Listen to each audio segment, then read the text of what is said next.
ആലാപനം മാടൻപിള്ള പോലീസ് എന്ന പുസ്തകത്തിൻ്റെ പ്രകാശനമാണ് ഇന്നിവിടെ നടക്കുന്നത്. സബാഹിൻ്റെ 3ാമത്തെ പുസ്തകമാണ് മാതൃഭൂമി ബുക്സ് വഴി വരുന്നത്. ഇന്നത്തെ പുസ്തക പ്രകാശന ചടങ്ങിൽ പങ്കെടുക്കുന്ന അംബികാസുധം മാങ്ങാടിനും സന്തോഷ് എച്ചിക്കാനത്തിനും ലിബിൻ രാജിനും മാതൃഭൂമി ബുക്സിൻ്റെ പേരിലും KLIBFൻ്റെ പേരിലും നിങ്ങളുടെ ഓരോരുത്തരുടെ പേരിലും സ്വാഗതം പറഞ്ഞുകൊണ്ട് ചടങ്ങുകൾ ആരംഭിക്കുകയാണ്. സംസാരിക്കുന്നതിലേക്കായി സന്തോഷ് എച്ചിക്കാനൻ സാറിനെ ക്ഷണിക്കുന്നു.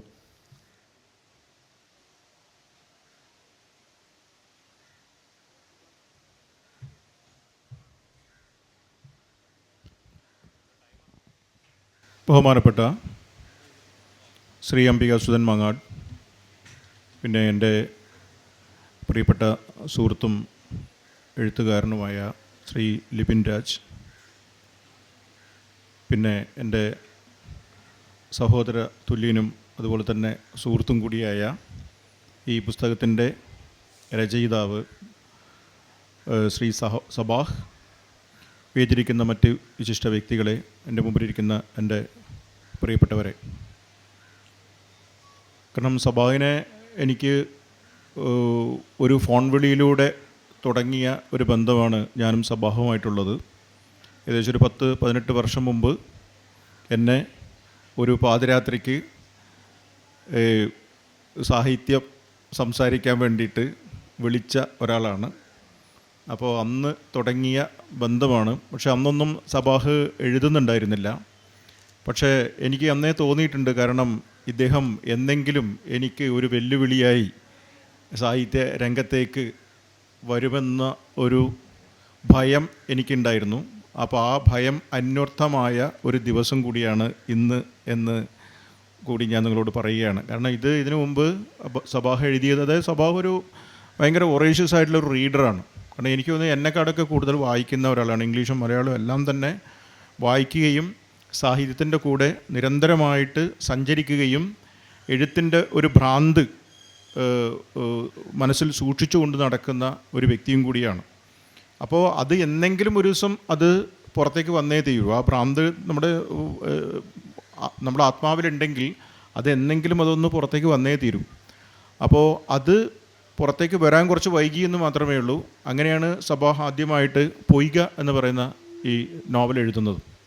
അപ്പോൾ അദ്ദേഹത്തിൻ്റെ തന്നെ കുട്ടിക്കാലത്തിൻ്റെ ഓർമ്മകളും അവിടുത്തെ ഒരു ദേശചരിത്രവും അതുപോലെ അതിൻ്റെ ആ ദേശചരിത്രത്തിൻ്റെ ആ പഴയകാലം ഭൂതകാലവും അത് ഒരു വർത്തമാനകാലവും കൂടിയിട്ട് സമഞ്ജസമായിട്ട് മുന്നോട്ട് കൊണ്ടുപോവുകയും താൻ ജീവിക്കുന്ന കാലഘട്ടത്തിൻ്റെ രാഷ്ട്രീയം വളരെ കൃത്യമായിട്ട് സംസാരിക്കുകയും മതത്തെയും ജാതിയെയും ഒക്കെ തന്നെ വളരെ നിശിതമായിട്ട് വിമർശിക്കുകയും അതിൽ നിന്ന് ഒരു സ്നേഹത്തിൻ്റെ ഒരു രാഷ്ട്രീയം തിരിച്ചു പിടിക്കുകയൊക്കെ ചെയ്യുന്ന വളരെ മനോഹരമായിട്ടുള്ള ഒരു നോവലാണ് അദ്ദേഹം പൊയ്ക എന്ന ഈ വിഷയങ്ങളാണ് പൊയ്ക എന്ന നോവലിലൂടെ അദ്ദേഹം കൊണ്ടുവന്നിരിക്കുന്നത്. അപ്പോൾ അത് DC ബുക്സാണ് അത് പബ്ലിഷ് ചെയ്തിരിക്കുന്നത്. അത് വന്ന് ഒരു 4 വർഷം കൊണ്ട് തന്നെ ഒരു വർഷം കൊണ്ട് തന്നെ 4 എഡീഷൻ വിറ്റ് തീർക്കുകയും അത് ഇവിടുത്തെ മലയാളത്തിലെ വായനക്കാർ അത് 2 കൈയും നീട്ടി സ്വീകരിക്കുകയും ചെയ്തൊരു പുസ്തകമാണ്. അപ്പോൾ അത് കഴിഞ്ഞിട്ടാണ് പിന്നീട് ഇപ്പോൾ ഈ മാടൻപിള്ള പോലീസ് എന്ന ഈ ഒരു സമാഹാരം പുറത്തു വരുന്നത്. അതും മലയാളത്തിൽ തന്നെ വളരെ പ്രശസ്തരായ മാതൃഭൂമി ബുക്സാണ് അത് പുറത്തിറക്കിയിരിക്കുന്നത്.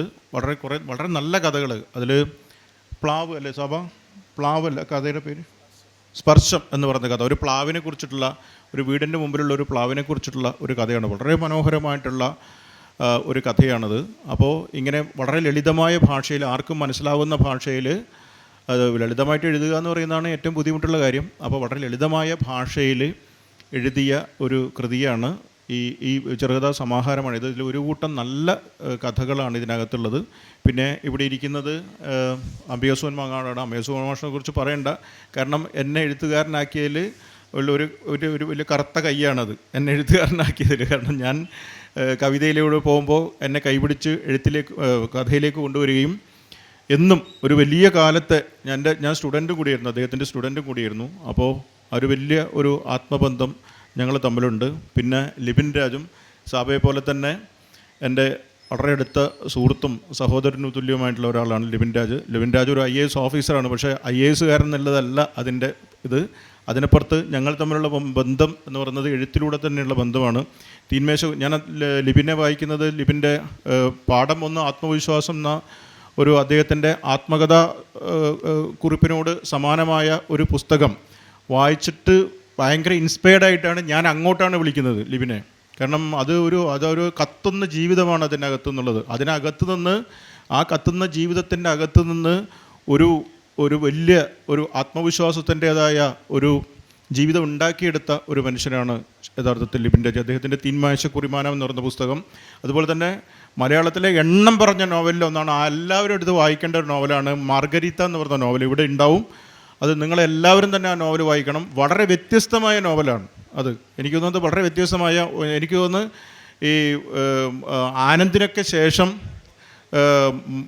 മലയാളത്തിൽ കൃത്യമായിട്ട് ഒരു ഇന്ത്യൻ രാഷ്ട്രീയം കൃത്യമായിട്ട് പറയുന്ന ഒരു പുസ്തകമാണ് ഈ മാർഗരീത്ത് എന്ന പറയുന്ന പുസ്തകം. ഒരു അധികാരത്തിൻ്റെ ഒരു വംശീയതയുടെയും അധികാരത്തിൻ്റെയും ഒക്കെ ഒരു വലിയ ആഴത്തിലുള്ള ഒരു തലം, അതിൻ്റെ രാഷ്ട്രീയവും അതിൻ്റെ ചരിത്രവും ഒക്കെ തന്നെ വരുന്ന ചെറിയൊരു പുസ്തകമാണ്. ആകെ ഒരു 150 പേജ് 200 പേജിൻ്റെ അടുത്ത് മാത്രമേ ആ പുസ്തകമുള്ളൂ. പക്ഷേ അത് വളരെ ശക്തമായിട്ടുള്ള ഇന്ത്യൻ അവസ്ഥയെക്കുറിച്ച് സംസാരിക്കുന്ന പുസ്തകമാണ്. അങ്ങനെ 3 പ്രഗത്ഭരമായ ആളുകളാണ് ഇവിടെയുള്ളത്. അപ്പോൾ ഈ പ്രഗത്ഭമതികളായ ആളുകൾ ഇരിക്കുന്ന വേദിയിൽ ഒരു അധ്യക്ഷ പ്രസംഗം ചെയ്യാൻ വേണ്ടി പറ്റിയതിലുള്ള സന്തോഷം നിങ്ങളുമായിട്ട് പങ്കുവയ്ക്കുന്നു. ഈ സംസാരിക്കാൻ വേണ്ടി മാഷെ അംബിയോസൻ മാഷെ ക്ഷണിക്കുന്നു. പുസ്തകപ്രകാശനം തുടങ്ങി അല്ല? അപ്പോൾ പുസ്തകപ്രകാശനം തുടങ്ങിയതിന് ശേഷം എല്ലാവരും അതിനെക്കുറിച്ചിട്ട് സംസാരിക്കും. പുസ്തകം പ്രകാശനം ചെയ്യുന്നതിലേക്കായി അംബികാസുധൻ മാങ്ങാൻ മാഷിനെ, പുസ്തകം സ്വീകരിക്കുന്നതിലേക്കായി ലിബിൻ രാജ് സാറിനെയും ക്ഷണിക്കുന്നു.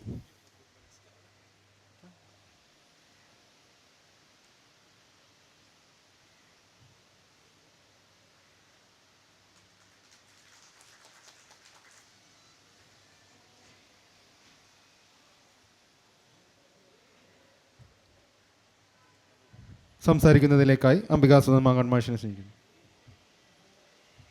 ഏറ്റവും പ്രിയമുള്ളവരെ, വളരെ സന്തോഷത്തോടു കൂടിയിട്ടാണ് ഈ പുസ്തകം പ്രകാശിപ്പിച്ചത്. പലപ്പോഴും ഒരു പുസ്തകത്തിലൂടെ ഒരു വട്ടം കടന്നുപോയി രണ്ടാമതത് തുറന്നാൽ അതിലെ കനലുകളൊക്കെ കെട്ടുപോയിരിക്കുകയും ഉണ്ടോ എന്നറിയാൻ ഊതി നോക്കുകയും ചെയ്യേണ്ട അവസ്ഥ നിലനിൽക്കുന്ന ഒരു കാലത്ത് അവതാരിക എഴുതേണ്ട ഉത്തരവാദിത്തമുള്ളതുകൊണ്ട് രണ്ടാമത് വായിച്ചപ്പോൾ ആദ്യ വായനയേക്കാളും കനലുകളോടെ തിളങ്ങി നിൽക്കുന്ന പുസ്തകമാണ് ഇവിടെ പ്രകാശനം ചെയ്യപ്പെട്ടത് എന്നുള്ളത് കൊണ്ടാണ് എനിക്ക് വിശേഷപ്പെട്ട സന്തോഷം ഉണ്ടായത്. എം.എൻ. വിജയൻ്റെ ഒരു വാക്യമാണ് ഞാൻ ഓർമ്മിക്കുന്നത്. കവികൾ ഇരതേടുന്നത് ഒരേ വിധത്തിലല്ല. മുമ്പേ പോയ എഴുത്തുകാരുടെ പിന്നാലെ പോകുന്നതിന് പകരം മറ്റൊരു വഴിക്കാണ് സബാഹിൻ്റെ യാത്ര. വ്യത്യസ്തമായ വഴികളാണ്. സന്തോഷ് പറഞ്ഞതുപോലെ ലളിതമായിട്ട് എഴുതുമ്പോഴും വളരെ ആഴത്തിലുള്ള ഉൾക്കാഴ്ചകൾ നമുക്ക് തരുന്ന പുസ്തകമാണ്. പലപ്പോഴും ഒരു പുസ്തകത്തിനകത്ത് ഏകദാനത എന്ന് പറയുന്നൊരു ദോഷം കാണാറുണ്ട്, ചെറുകഥാ സമാഹാരങ്ങളിൽ പ്രത്യേകിച്ചും. എന്നാൽ നിങ്ങൾക്ക് പിന്നീട് ബോധ്യമാകും ഈ പുസ്തകത്തിൽ ഓരോ കഥകളും വ്യത്യസ്തതകളുള്ള, ഏകദാനത ഇല്ലാത്ത കഥകളാണ് എന്ന് ബോധ്യമാവും. പലപ്പോഴും ചെറുകഥാ സമാഹാരം വരുമ്പോൾ അതിൻ്റെ അകത്ത് പകുതിയോളം കഥകൾ കുറച്ച് ദുർബലമായ കഥകളായിരിക്കും. അതിൽ മികച്ച കഥകളുടെ പേരിൽ കൊണ്ടായിരിക്കും ആ സമാഹാരം അറിയപ്പെടുന്നത് എന്ന് ഇവിടെ ഇരിക്കുന്ന എല്ലാവർക്കും അറിയാം. പക്ഷേ ഈ പുസ്തകത്തിൻ്റെ പ്രത്യേകത ഈ സമാഹാരത്തിൽ സബാഹൻ്റെ ദീർഘകാല സുഹൃത്തായതുകൊണ്ട് പറയുന്നതല്ല. 33 വർഷം ഒരു കോളേജിൽ അധ്യാപകനായി ചെറുകഥ പഠിപ്പിച്ച ഒരാളെന്നുള്ള നിലയിൽ എനിക്ക് ബോധ്യപ്പെട്ട കാര്യമാണ് ഞാൻ പറയുന്നത്. ഈ കഥകൾ നമ്മെ വല്ലാതെ ഒരു പുസ്തകത്തിൻ്റെ ഗുണം എന്താണ്? നമ്മെ വായിപ്പിക്കുക എന്നുള്ളതാണ്, പാരായണക്ഷമതയാണ്. ഇല്ലെങ്കിൽ നമ്മൾ ആ പാലം കടക്കില്ല, അത് മടക്കി വെക്കും. അങ്ങേയറ്റം പാരായണക്ഷമതയുള്ള കഥകളാണ് എന്ന് മാത്രമല്ല, പാരായണക്ഷമത കൊണ്ട് കാര്യമില്ല. ഒരു കഥ വളരെ മികച്ച ക്രാഫ്റ്റ് ഉണ്ടായിരിക്കണം, എന്ന് മാത്രമല്ല, കഥ വായിച്ചു കഴിയുമ്പോൾ അത് പിന്നെ തലക്ക് മുകളിലൂടെ വെട്ടുകിളിക്കൂട്ടം പോലെ പറന്നു പോകുന്നതിന് പകരം നമ്മുടെ നെഞ്ചിലേക്ക് ഇറങ്ങി വരണം, നമ്മെ ആഴത്തിൽ സ്പർശിക്കണം. അല്ലെങ്കിൽ നമ്മൾ ആ പുസ്തകത്തെ ഓർമ്മിക്കില്ല. എന്നെ ഇതിലെ കഥകൾ, എല്ലാ കഥകളും വളരെ ആഴത്തിൽ സ്പർശിച്ച കഥകളാണ്. സ്പർശമെന്ന കഥയെക്കുറിച്ച് തന്നെ സന്തോഷ് ഇവിടെ സൂചിപ്പിച്ചു. തനിക്ക് ഏറ്റവും പ്രിയപ്പെട്ട പ്ലാവിൻ്റെ മരമാണ് പുറത്ത് നിൽക്കുന്നത്. തൻ്റെ ഭർത്താവ് നട്ടതാണ്. ഭർത്താവ് ഇന്ന് കൂടെയില്ല, ഭർത്താവ് മരണപ്പെട്ടു പോയി. മക്കളിൽ 2 പേര്, ഒരു പെൺകുട്ടി ഓടിപ്പോയി, ഒളിച്ചോടിപ്പോയി, മറ്റൊരു മകൾ ഹോസ്റ്റലിലും പോയി.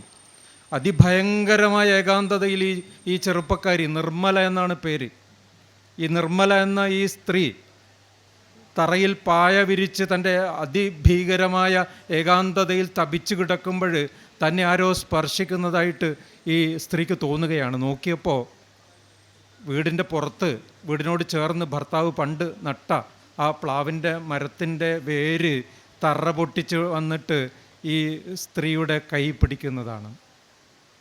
അങ്ങനെ ഒരു അനുഭവം മലയാള കഥയിൽ നമ്മൾ വായിച്ചിട്ടില്ല. നമ്മളാകെ കോരിത്തെരിച്ചു പോകും.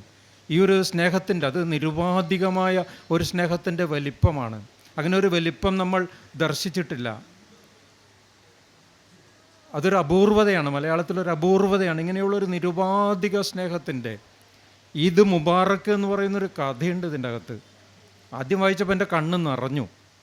രണ്ടാമത് വായിച്ചാൽ കണ്ണ് നിറയേണ്ട കാര്യമില്ലല്ലോ, പക്ഷേ രണ്ടാമത് വായിച്ചപ്പോൾ എൻ്റെ കണ്ണ് കൂടുതൽ നിറഞ്ഞു. നിങ്ങളുടെ കണ്ണ് നിറയും എന്ന് ഞാൻ ഉറപ്പ് തരികയാണ്. നിങ്ങളിത് വായിക്കുക. കഥയിലേക്കൊന്നും ഞാൻ കടക്കുന്നില്ല. മതാതീതമായ മനുഷ്യസ്നേഹത്തിൻ്റെ ഒരു എന്താ പറയുക, ഒരു ഉദാത്തമായ അമോഘമായ ഒരു സാന്നിധ്യം നമ്മളൊക്കെ ആഗ്രഹിക്കുന്നതാണ്. ജാതി മതങ്ങൾക്ക് അതീതമായി നമുക്കൊക്കെ കെട്ടിപ്പിടിക്കാൻ പറ്റുന്നുണ്ടെങ്കിൽ അതാണല്ലോ നമ്മുടെയൊക്കെ വലിയ ആഗ്രഹം. എല്ലാ ജാതിയുടെയും മതത്തിൻ്റെയും വേരുകൾ മുഴുവൻ നമ്മളിൽ നിന്നും അഴിഞ്ഞു പോകണമെന്ന് ആഗ്രഹിക്കുകയാണ് ഏറ്റവും വലിയ നവോത്ഥാനം എന്ന് പറയുന്നത്. ഈദ് മുബാറക്ക് വായിച്ചാൽ അഗ്നസ് എന്ന് പറയുന്ന സ്ത്രീക്ക്, മുബാറക്ക് എന്ന് പറയുന്നൊരു മുസ്ലിം ചെറുപ്പക്കാരൻ തൻ്റെ മകളോട്, കുഞ്ഞിനോട് കാണിച്ച ആ സ്നേഹത്തിൻ്റെ വലിപ്പം മനസ്സിലാവുന്നത് കുറേ കാലം കഴിഞ്ഞിട്ടാണ്. 18 കൊല്ലം കഴിഞ്ഞിട്ട് ആ ആഗ്നസ് ഉപ്പ് ചേർത്ത ചായ ഉണ്ടാക്കാൻ വേണ്ടിയിട്ട് ഷാള് കഴുത്തിലണിഞ്ഞ് 18 കൊല്ലത്തിന് ശേഷം മുബാറക്കിന് ഓർത്തുകൊണ്ട് അടുക്കളയിലേക്ക് പോകുമ്പോൾ നമ്മൾ തേങ്ങി കരഞ്ഞു പോകും. കഥ എന്താണെന്ന് ഞാൻ പറയുന്നില്ല, കഥ വായനയെ അത് തടയുന്നുണ്ടെങ്കിൽ ഞാനത് പറയുന്നില്ല. അപ്പം അങ്ങനെ മാടമ്പിള്ള പോലീസ് എന്ന് പറയുന്ന കഥ, നഗരഗ്രാമ ദ്വന്ദ്വമൊക്കെ എത്രയോ കഥകളിൽ വന്നതാണ്. അതിലെന്ത് പുതുമ എന്ന് തോന്നാം. പക്ഷേ ആ വിഷയത്തെ പുതിയ വഴിക്ക് തിരിച്ചു വിടുമ്പോൾ അത് അപൂർവത തന്നെയാണ്. മാടമ്പിള്ള ഒരു അപൂർവ, മലയാള കഥയിൽ ഒരു അപൂർവ കഥാപാത്രമാണ്. അപ്പം ഇങ്ങനെ ഓരോ കഥയെക്കുറിച്ചും, ഇതിൻ്റെ അകത്തുള്ള ഓരോ കഥയെക്കുറിച്ചും വിശദമായിട്ട് പറയാൻ അവതാരികയിൽ കുറച്ച് കാര്യങ്ങൾ പറഞ്ഞതുകൊണ്ട് ഞാനതിലേക്കൊന്നും വിശദമായിട്ട് പോകുന്നില്ല. എനിക്കൊരു കാര്യം ഉറപ്പാണ്, മലയാള കഥയിൽ ഇത് വളരെ വളരെ ശ്രദ്ധിക്കപ്പെടാൻ പോകുന്നൊരു പുസ്തകമാണ്. മാതൃഭൂമിയാണിത് മനോഹരമായിട്ട് പ്രസാധനം ചെയ്തിരിക്കുന്നത്, ഗംഭീരമായൊരു കവറോട് കൂടിയിട്ട് പ്രസാധനം ചെയ്തിരിക്കുന്നത് എന്നുള്ളതുകൂടി. സബാഹ് സന്തോഷ് പറഞ്ഞതുപോലെ വലിയൊരു വായനക്കാരനാണ്. അത് നമുക്ക് മനസ്സിലാവുന്നത് വല്ലപ്പോഴും ഇങ്ങനെ ഫോൺ വിളിച്ചിട്ട് പറയുമ്പോഴാണ്. സബാഹിൻ്റെ ജാനകി എന്ന പുസ്തകം ഇപ്പോൾ ഇംഗ്ലീഷിൽ വന്ന സമയമാണ്. അദ്ദേഹത്തിൻ്റെ ബാലസാഹിത്യകൃതി ഇംഗ്ലീഷിൽ കൂടി വന്ന വളരെ സബാഹിൻ്റെ ജീവിതത്തിലെ ഏറ്റവും സന്തോഷമുള്ളൊരു സമയത്താണ് ഈ പുസ്തകത്തിൻ്റെ പ്രകാശനം നടക്കുന്നത് എന്നുകൂടി ഞാൻ ഓർത്തു പോവാണ്. അതുപോലെ പൊയ്ക എന്ന നോവലും വളരെ ശ്രദ്ധിക്കപ്പെടുകയും പുതിയ പതിപ്പുകളൊക്കെ വരികയും ചെയ്തിട്ടുണ്ട്. അപ്പം അങ്ങനെ ഒരു സമയത്ത് ഇവിടെ വളരെ പ്രിയപ്പെട്ട എഴുത്തുകാരൻ ലിബിൻ രാജുണ്ട്. സന്തോഷ് ഏച്ചിക്കാനത്തെ നിങ്ങൾക്ക് പ്രത്യേകിച്ച് ഞാൻ പറഞ്ഞിട്ടല്ലല്ലോ വേണ്ടത്, നിങ്ങൾക്ക് എന്നെക്കാളും സന്തോഷിനെ അറിയാം. സന്തോഷ് ഞങ്ങൾ ഒന്നിച്ച് കളിച്ച് വളർന്നവരാണ്. അതുപോലെ സബാഹും ഒരിടവേള കഴിഞ്ഞിട്ട് ഞങ്ങളുടെ കൂടെ കൂടി നമ്മുടെ വളരെ അടുത്ത സുഹൃത്തുക്കളായി മാറിയ ആളുകളാണ്. അപ്പോൾ ഈ ഒരു കൂട്ടായ്മ ഉണ്ടാകുമ്പോൾ, ഈ ഒരു സന്ദർഭത്തിൽ, ഈ ഒരു സവിശേഷ സാഹചര്യത്തിൽ ഇങ്ങനൊരു പുസ്തകം പ്രകാശനം ചെയ്യുമ്പോൾ, ആ പുസ്തകം നല്ലൊരു പുസ്തകമാകുമ്പോൾ, വിജയമാഷിൽ നിന്നും തുടങ്ങിയതുകൊണ്ട് വിജയമാഷിൽ തന്നെ അവസാനിപ്പിക്കാം. വിജയമാഷ് പറയും നീന്താനിടം വേണം എന്ന്. ഒരു പുസ്തകം വായിച്ചു കഴിയുമ്പോൾ പല പുസ്തകങ്ങളും അതോട് തീരും അല്ലേ? പക്ഷേ ചില പുസ്തകങ്ങൾ വായിച്ച് മടക്കി വെക്കുമ്പോഴാണ് തുടങ്ങുന്നത്. വായിച്ച് കഴിയുമ്പോൾ വലുതാവുന്ന കഥകളാണ് ഈ പുസ്തകത്തിലുള്ളത്. വായിച്ച് കഴിയുമ്പോൾ വലുതാകുന്ന പുസ്തകമാണ് മാടമ്പിള്ള പോലീസ്. അതുകൊണ്ടാണ് വിജയമാഷ് പറയുന്നത് നീന്താനിടം വേണം. ഒരു കൃതിയിൽ നമുക്ക് ലളിതമായ രീതിയിലാണ് കഥ പോകുന്നത്, എപ്പോഴും ലളിതമായിട്ട് തന്നെയാണ് കഥകൾ വേണ്ടത്. പക്ഷേ അതിൻ്റെ ആഴത്തിൽ അർത്ഥത്തിൻ്റെ അടരുകൾ ഉണ്ടാകും. ഒരു നല്ല കഥ നമ്മെ നീന്താൻ അനുവദിക്കും. ഇഷ്ടംപോലെ അർത്ഥങ്ങളുടെ തലങ്ങളിലൂടെ നമ്മെ അത് നീന്താൻ അനുവദിക്കും. അങ്ങനെ ഒരു പുസ്തകമാണ് സബാഹിൻ്റെ പുസ്തകമെന്ന് ഞാൻ പറയുമ്പോൾ അതൊരു പ്രശംസയായിട്ട് എടുക്കേണ്ടതില്ല. നിങ്ങൾക്ക് വായിക്കുമ്പോൾ അത് ബോധ്യപ്പെടും എന്ന് മാത്രം പറഞ്ഞുകൊണ്ട് ഈ പുസ്തകം പ്രകാശനം ചെയ്തതായി അറിയിക്കുന്നു. നന്ദി, നമസ്കാരം. നന്ദി മാഷ്. സംസാരിക്കുന്നതിനേക്കായി ലിബിൻ രാജ് സാറിനെ ക്ഷണിക്കുന്നു. ഇത്രയും ബഹുമാനപ്പെട്ട അംബികാസുധൻ മാഷ്, പ്രിയപ്പെട്ട സന്തോഷ് ചിക്കാനം ചെറുകഥാകൃത്ത്, തിരക്കഥാകൃത്ത്, പ്രിയപ്പെട്ട സബാഹ്, പ്രിയപ്പെട്ട പ്രവീൺ, ആദ്യം തന്നെ ഈ പുസ്തകം ഏറ്റുവാങ്ങിയതിനുള്ള നന്ദിയും സ്നേഹവും അറിയിക്കുന്നു. ഞാൻ ഈ പുസ്തകം അതിൻ്റെ ഡ്രാഫ്റ്റ് എത്തിയ ഘട്ടത്തിൽ തന്നെ മുഴുവൻ വായിച്ച ഒരാളാണ്. ഈ വേദിയിലിരിക്കുന്ന 2 പേര്, പ്രത്യേകിച്ചും സബാഹ് കഥകൾ എഴുതി തുടങ്ങിയത് ഈ പുസ്തകത്തിൻ്റെ ആമുഖത്തിൽ പറയുന്നുണ്ട്. അദ്ദേഹത്തിൻ്റെ ഒരു സുഹൃത്തിൻ്റെ മരണത്തിന് ശേഷം അദ്ദേഹം കടന്നുപോയ വിഷാദാത്മകമായ കാലഘട്ടത്തിൽ ഭിത്തിയിലെ ഒരു ദ്വാരത്തിനുള്ളിലേക്ക് പോകുന്ന ഉറുമ്പുകളെ ചുറ്റിപ്പറ്റിയാണ് ആദ്യത്തെ കഥ എഴുതിയെന്ന് പറയുന്നുണ്ട്. ശ്രീ സന്തോഷ് ചിക്കാനത്തിൻ്റെ കഴിഞ്ഞ വർഷം പുറത്തിറങ്ങിയ ഏറ്റവും മികച്ച ചെറുകഥാ സമാഹാരം എന്ന് ഞാൻ പറയും. DC ബുക്സ് പ്രസിദ്ധീകരിച്ച ദേശീയ മൃഗം എന്ന ചെറുകഥാ സമാഹാരത്തിൽ അദ്ദേഹം പറയുന്നുണ്ട്, ഇരുമ്പാണികളുടെ മുറി എന്നാണ് അദ്ദേഹം അതിന് ആമുഖം കൊടുത്തിരിക്കുന്നത്. അദ്ദേഹത്തിൻ്റെ അച്ഛൻ്റെ അമ്മാവൻ താമസിച്ചിരുന്ന, അദ്ദേഹം ഒരു എഴുത്തുകാരനായിരുന്നു, ചെറുതായിട്ട് എഴുതിയിരുന്നു. ആ അമ്മാവൻ താമസിച്ചിരുന്ന മുറിയിലെ ഇരുമ്പാണികൾ ഓരോന്നായി ഊരിയെടുത്തുകൊണ്ടാണ് അദ്ദേഹം ആദ്യത്തെ കഥകൾ എഴുതിയെന്ന് പറയുന്നത്. ഈ ഇരുമ്പാണികളിൽ തറച്ചു വെച്ചിരിക്കുന്നത് പ്രേതങ്ങളെയാണോ അതോ ഭാവനയാണോ എന്നറിയാതെ അദ്ദേഹം അത്ഭുതപ്പെടുന്നുണ്ട്. ഇതിലെ പല കഥകളും ഞാൻ മുമ്പ് വായിച്ചിട്ടുള്ളതാണ്. സബാഹ് എനിക്ക് മുമ്പ് അയച്ചു തന്നിട്ടുള്ളതാണ്. ബോഡി ഡ്യൂപ്പ് എന്ന കഥ കാർത്തിക്കും ജെറോമും തമ്മിലുള്ള വൈകാരികമായ ബന്ധത്തെ സിനിമകളിൽ നമ്മൾ പലപ്പോഴും കാണാതെ പോകുന്ന സംഘട്ടന രംഗങ്ങളിൽ ഡ്യൂപ്പായിട്ട് ഉപയോഗിക്കുന്ന ആളുകളുടെ അന്തസംഘർഷങ്ങളെ വരച്ചിടുന്ന കഥയാണ്. പക്ഷേ എനിക്ക് തോന്നിയൊരു പ്രധാനപ്പെട്ട കാര്യം, ആലാപനം മാടൻപിള്ള പോലീസ് എന്ന കഥ ഒരു ലീനിയർ ഫോർമാറ്റിൽ എഴുതിയ കഥയാണ്. എനിക്ക് ഏറ്റവും ഇഷ്ടപ്പെട്ടത് നോൺ ലീനിയർ ഫോർമാറ്റിൽ എഴുതിയ അദ്ദേഹത്തിൻ്റെ ഈ സമാഹാരത്തിലെ തന്നെ ഏറ്റവും ഒരു പ്രധാനപ്പെട്ട കഥയാണ് സ്പർശം. അംബികാസുധൻ മാഷ് ഓൾറെഡി പറഞ്ഞു കഴിഞ്ഞു. നിർമ്മല എന്ന സ്ത്രീ തൻ്റെ മക്കളായ സ്നേഹയ്ക്കും മിയയ്ക്കുമൊപ്പം നടത്തുന്ന പോരാട്ടം ഏറ്റവും അവസാനം ഒരു പ്ലാവിൻ്റെ സ്നേഹത്തിലേക്ക് ഉയരുകയോ താഴുകയോ ചെയ്യുന്നതായിട്ട് അറിയാൻ കഴിയാത്ത രീതിയിൽ അദ്ദേഹം ഈ കഥ അവസാനിപ്പിക്കുന്നുണ്ട്. മികച്ച മറ്റ് കഥകളും ഈ സമാഹാരത്തിലുണ്ട്. നല്ല വായനയുണ്ടാവട്ടെ. അദ്ദേഹത്തിൻ്റെ ആദ്യത്തെ നോവൽ പൊയ്ക ഏകദേശം 8 എഡിഷനുകൾ കടന്നുപോയൊരു പുസ്തകമാണ്. ഞാനത് ശ്രദ്ധിക്കാറുണ്ട്, കാരണം ഞാൻ വായിച്ച നോവലാണ്. എന്നിരിക്കലും ആ പുസ്തകത്തിന് ആവശ്യമായ ഒരു ശ്രദ്ധ കിട്ടിയോ എനിക്ക് സംശയമുണ്ട്. കാരണം കഴിഞ്ഞ വർഷത്തെ DC ബുക്സിൻ്റെ നോവൽ മത്സരത്തിലെത്തിയ എനിക്കിഷ്ടപ്പെട്ടൊരു നോവലുണ്ട്, വൈറസ് എന്ന്. ഐശ്വര്യ കമല എന്നുള്ള ഒരാളാണ് അത് എഴുതിയിരിക്കുന്നത്. പക്ഷേ അതുപോലും 2 എഡിഷനാണ് എത്തിയത് ഇതേവരെ. എന്നാൽ അദ്ദേഹത്തിൻ്റെ നോവൽ ഇറങ്ങി എനിക്ക് തോന്നുന്നു ഒരു 6 മാസത്തിനുള്ളിൽ തന്നെ 4 എഡിഷൻ, 1 വർഷത്തിനുള്ളിൽ ഏകദേശം 6 എഡിഷനുകൾ കടന്നിരിക്കുന്നു. എന്നിട്ടും അർഹിച്ച വായന കിട്ടിയോ എന്ന സംശയമുണ്ട്. ഞാൻ അദ്ദേഹത്തിൻ്റെ കഥകളെ വായിച്ചപ്പോൾ എനിക്ക് തോന്നിയത് അദ്ദേഹത്തിന് ശ്രീ സന്തോഷ് ചിക്കാനത്തിൻ്റെ വലുതായ ഇൻഫ്ലുവൻസ് ഉണ്ട്. കാരണം ദേശീയ മൃഗം എന്ന കഥയിലെ സുരേന്ദ്രൻ നായർ ഈ കഥയിൽ പലയിടത്തും പ്രത്യക്ഷപ്പെടുന്നുണ്ട്. തിറയിലെ ധർമ്മൻ നായർ ഈ പുസ്തകത്തിലെ രാജേന്ദ്രനായിട്ട് അവതരിക്കുന്നുണ്ട്. ചിറ്റുമല, അദ്ദേഹം അവിടെ അവതരിപ്പിക്കുന്ന ചിറ്റുമല ശ്രീ സന്തോഷ് ചിക്കാനത്തിൻ്റെ കഥകളിലുണ്ട്.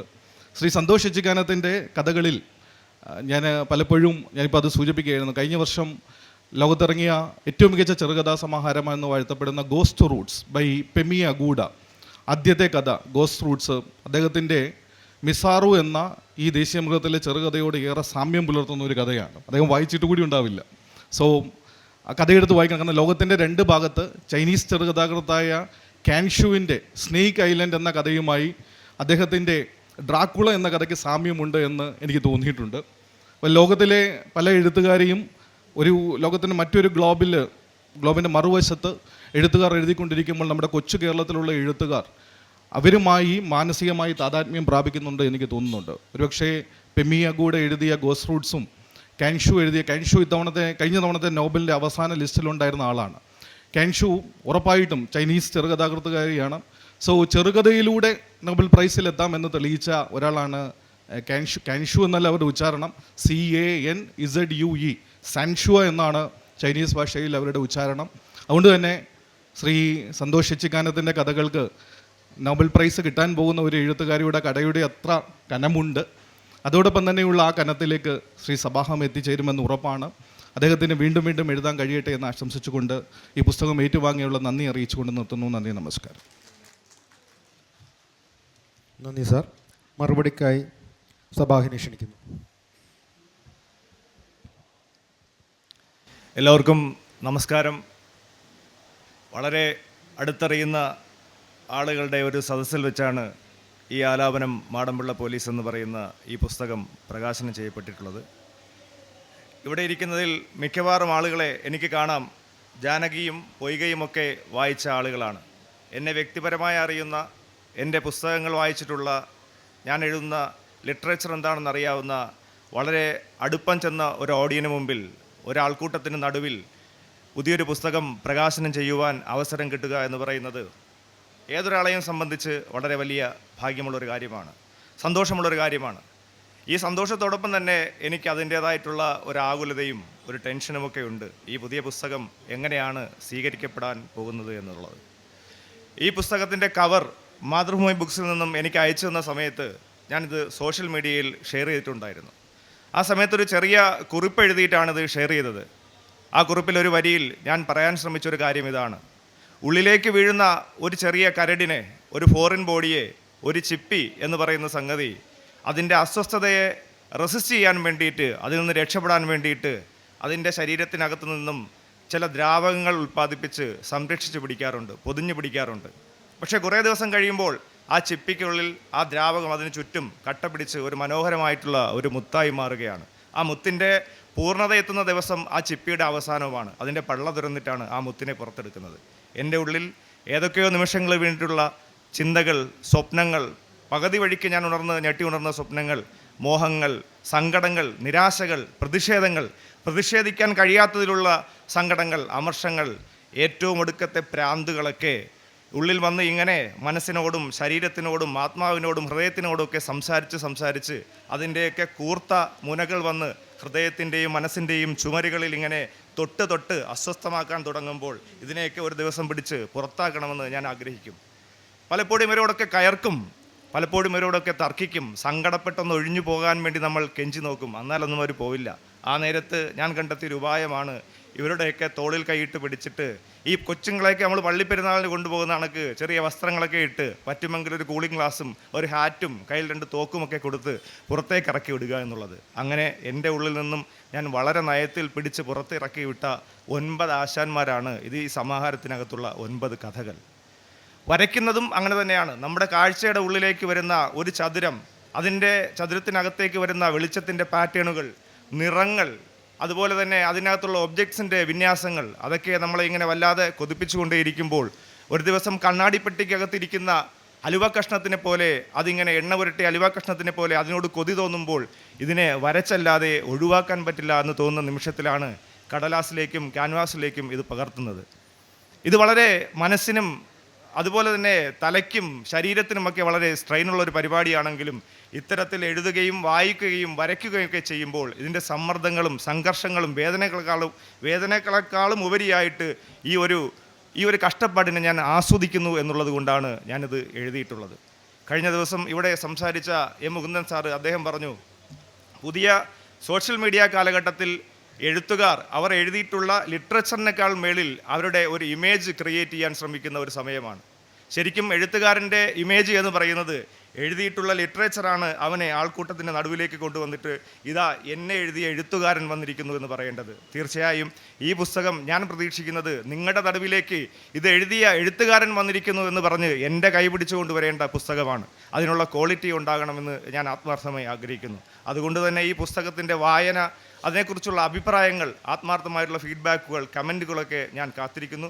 തീർച്ചയായും ഇത് എഴുതിയ ഒരാളെന്ന നിലയ്ക്ക് ഈ സമയം ഈ ഒരു ഓഡിയനോട്, എൻ്റെ പ്രിയപ്പെട്ട സുഹൃത്തുക്കളോട് എനിക്ക് പറയാനുള്ളത്, വായിക്കുക, നിങ്ങളുടെ വിലയേറിയ അഭിപ്രായങ്ങൾ എന്നെ അറിയിക്കുക എന്നുള്ളതാണ്. സമയം കഴിഞ്ഞു, നിർത്തുന്നു. ഈ KLBF-നും മാതൃഭൂമി ബുക്സിനും ഈ പ്രകാശനത്തിൽ പങ്കെടുത്തിട്ടുള്ള പ്രിയപ്പെട്ട ജ്യേഷ്ഠന്മാർ, സുഹൃത്തുക്കൾ, സന്തോഷ് ഏച്ചിക്കാനത്തിനും സന്തോഷേട്ടനും അംബിയാസും മാഷാണ് അവതാരിക എഴുതിയത്.